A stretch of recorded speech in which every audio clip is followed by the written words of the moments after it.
Hi students, welcome to MKP Max Stories. நம்ம இந்த வீடியோல என்ன பார்க்க போறோம்னா CBSE 7th Max Integersல addition and subtractionsல என்னென்ன ப்ராப்பர்ட்டிஸ் யூஸ் பண்றாங்க அந்த ப்ராப்பர்ட்டிஸோட இன்ட்ரோடக்ஷன்ஸ் தான் நம்ம இந்த வீடியோல பார்க்க போறோம். நம்ம என்னென்ன ப்ராப்பர்ட்டிஸ் பார்க்க போறோம் அப்படின்னா closure under addition, closure under subtraction, commutative property, associative property, additive identity. இப்போ பாருங்க இந்த 5 ப்ராப்பர்ட்டிஸ்னா என்ன, இது எந்தெந்த இடத்துல யூஸ் பண்றோம் அப்படிங்கறது டீடைலா நம்ம இந்த வீடியோஸ்ல பார்க்கலாம். ஃபர்ஸ்ட் ப்ராப்பர்ட்டி பாருங்க closure under addition. Closure under addition அப்படின்னா என்னதுன்னா ஒரு ரெண்டு இன்டீஜர்ஸ் எடுத்துக்கோங்க A and B.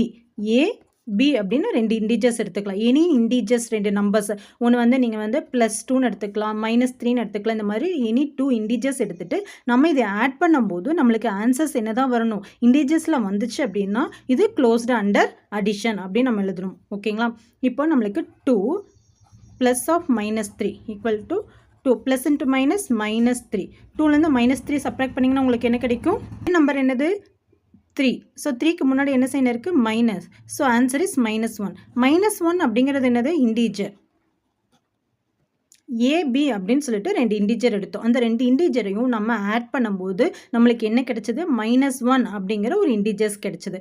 So therefore A + B closed under addition. Second one closure under subtraction. Subtraction அதே மாதிரி நீ எனி 2 இன்டீஜர்ஸ் எடுத்துக்கோங்க ஏ கமா பி. ஏபி அப்படின்னு ரெண்டு இன்டீஜர்ஸ் எடுத்துக்கலாம். உங்களுக்கு 5 -6 அந்த மாதிரி ஒரு ரெண்டு இன்டீஜர்ஸ் எடுத்துக்கலாம். ஒன்று ப்ளஸ் மைனஸ் தான் எடுக்கணும்னு இல்லை, ரெண்டும் நீங்கள் மைனஸ் எடுத்துக்கலாம், ரெண்டும் ப்ளஸில் எடுத்துக்கலாம்.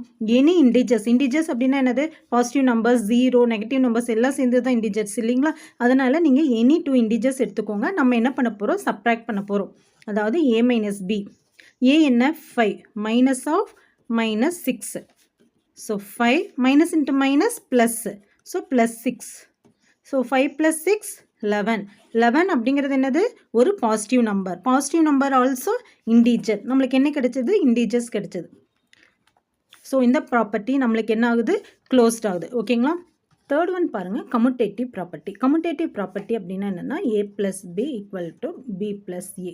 அதாவது ரெண்டு இன்டீஜர்ஸ் எடுத்து அந்த ரெண்டு இன்டீஜர்ஸ் A + Bங்கிற ஃபார்மில் நீங்கள் ஆட் பண்ணீங்க அப்படின்னா உங்களுக்கு B + Aன்னு ஆட் பண்ணாலும் ரெண்டும் ஈக்குவலாக வரணும். அப்படி ஈக்குவலாக வந்ததுன்னா அதுக்கு பேர் என்ன? Commutative property. ஓகேங்களா? ஒரு ரெண்டு இன்டீஜர்ஸ் 5, இன்னொரு இன்டீஜர்ஸ் வந்து -3ன்னு எடுத்துக்கிறேன். ஓகேங்களா? ரெண்டும் நம்ம ஆட் பண்ணுறோம். அதாவது ஏங்கிறது 5, பிங்கிறது -3. பி என்னது? -3 ப்ளஸ் ஏவோட வேல்யூ என்னது? 5. இப்போ பார்த்தீங்கன்னா 5 + into -3 = இங்கே -3 இருக்குது, இங்கே +5. பிகர் நம்பர் இங்கே ப்ளஸ் சைன் இருக்குது, இங்கே மைனஸ் சைன் இருக்குது. ப்ளஸ் மைனஸ் மாறி வந்தால் நம்ம என்ன பண்ணணும்? சப்ராக்ட் பண்ணணும். இதில் பிகர் நம்பர் என்னது? 5. 5க்கு முன்னாடி என்ன சைன் இருக்குது? ப்ளஸ் சைன் இருக்குது. So answer is +2. இப்போ இந்த ரெண்டு வேல்யூஸ் பாருங்கள், என்ன நம்பர்ஸ் பாருங்கள்? -3, இங்கே ப்ளஸ் இருக்குது, சைன் சேஞ்ச் ஆகிருக்கு. நம்ம ஸோ சப்ராக்ட் பண்ணணும். பிக்கர் நம்பரோட sign plus. So answer is +2. ரெண்டும் நம்மள பக்கமே என்ன கிடச்சிருக்கு? நம்மளுக்கு left hand side, right hand side both sides +2ன்னு கிடச்சிருக்கு.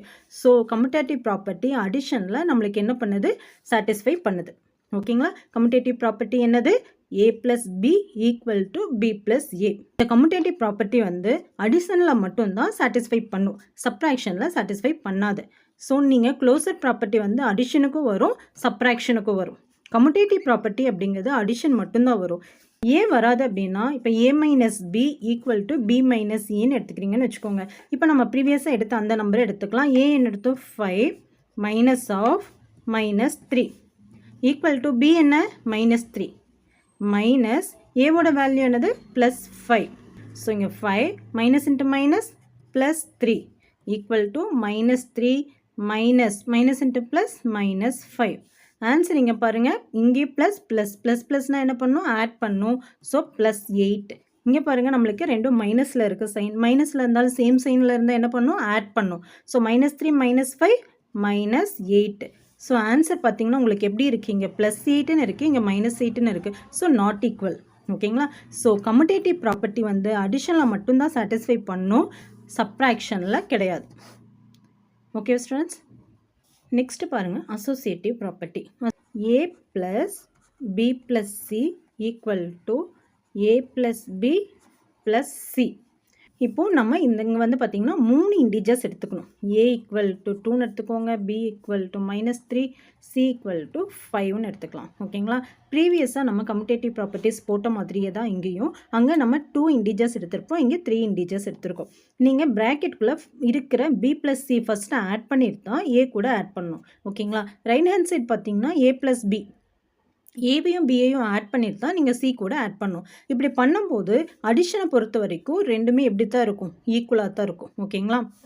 ஸோ ஏவோட வேல்யூ என்ன 2 ப்ளஸ் பியோட value -3 plus c equal to a + b. ஏவோட வேல்யூ 2 ப்ளஸ் -3 ப்ளஸ் சியோட value 5. 2 plus -3 plus 5 plus 2 equal to 2 plus into minus -3 plus 5. இங்கே பாருங்க ரெண்டுமே ப்ளஸ் இருக்குது, plus into plus plus. So 2 + 2 equal to 2 - 3 figure number 3 தான். ஓகேங்களா? 3க்கு முன்னாடி என்ன இருக்குது, மைனஸ் இருக்குது, சைன் சேஞ்ச் ஆகிருக்குங்காட்டி நம்ம சப்ராக்ட் பண்ணோம். ஸோ -1 + 5. இங்கே ரெண்டுமே ப்ளஸ் ப்ளஸ்ன்னு இருக்குது. ஸோ +2 + 2 4 ஈக்குவல் டு இங்கே -1 ப்ளஸ் 5ன்னு இருக்குது. ஸோ சைன் ரெண்டு சேஞ்ச் ஆகிருக்குன்னா சப்ராக்ட் பண்ணோம். பிக்கர் நம்பர் என்ன 5, 5க்கு முன்னாடி ப்ளஸ் இருக்குது. ஸோ +4. ரெண்டு பக்கமே நம்மளுக்கு என்ன கிடச்சிருக்கு, +4 கிடச்சிருக்கு. ஸோ அசோசியேட்டிவ் ப்ராப்பர்ட்டி என்ன, a + b + c equal to a + b + c. So இது வந்து என்னென்னா அடிஷன். இங்கே எல்லாமே அடிஷனில் இருக்குது. அசோசியேட்டிவ் ப்ராப்பர்ட்டி வந்து அடிஷனை மட்டும்தான் சாட்டிஸ்ஃபை பண்ணும், சப்ராக்ஷன் வராது. ஓகேங்களா? ப்ரீவியஸாக நம்ம பார்த்த மாதிரியே தான், கம்யூட்டேட்டிவ் ப்ராப்பர்ட்டி பார்த்த மாதிரியே தான் உங்களுக்கு என்ன பண்ணாது, சப்ராக்ஷனை சாட்டிஸ்ஃபை பண்ணாது. நெக்ஸ்ட்டு பாருங்கள் அடிட்டிவ் ஐடென்டிட்டி. அடிட்டிவ் ஐடென்டிட்டி அப்படின்னா என்னென்னா, நீங்கள் எனி இன்டிஜர்ஸ், அது பாசிட்டிவ் இன்டிஜர்ஸாக இருக்கலாம், நெகட்டிவ் இன்டிஜர்ஸாக இருக்கலாம், அந்த இன்டிஜர்ஸ் வேல்யூ கூட நீங்கள் 0 ஆட் பண்ணால் உங்களுக்கு வேல்யூஸ் எதுவுமே சேஞ்ச் ஆகாது. இப்போ +8 கூட +0 போட்டிங்கன்னா என்ன கிடைக்கும், ஆன்சர் 8 தான் கிடைக்கும். ஓகேங்களா? -8 கூட 0 போட்டிங்கனாலும் உங்களுக்கு என்ன ஆன்சர் கிடைக்கும், -8. இந்த வேல்யூஸில் எந்த சேஞ்சஸும் இருக்காது. ஓகேங்களா? இதே வந்து உங்களுக்கு -61 +0னாலும் உங்களுக்கு -61 தான் கிடைக்கும். ஓகேங்களா? 0 நம்ம ஆட் பண்ணும்போது நம்மளுக்கு அடிஷனில் வந்து எந்த ஒரு சேஞ்சஸும் இருக்காது. Therefore 0 is an additive identity for integers. Okay students, இந்த இன்ட்ரடக்ஷன் எல்லாம் என்னென்ன ப்ராப்பர்ட்டிஸ் இருக்குது, அந்த ப்ராப்பர்ட்டிஸ் எது அடிஷனை சாட்டிஸ்ஃபை பண்ணுதா இல்லை சப்ராக்ஷன்ஸுக்கு எப்படி போடணும் அப்படிங்கிறத கிளியராக உங்களுக்கு ஒரு இன்ட்ரடக்ஷன் கிளியராக உங்களுக்கு புரிஞ்சுதா? ஓகேம்மா.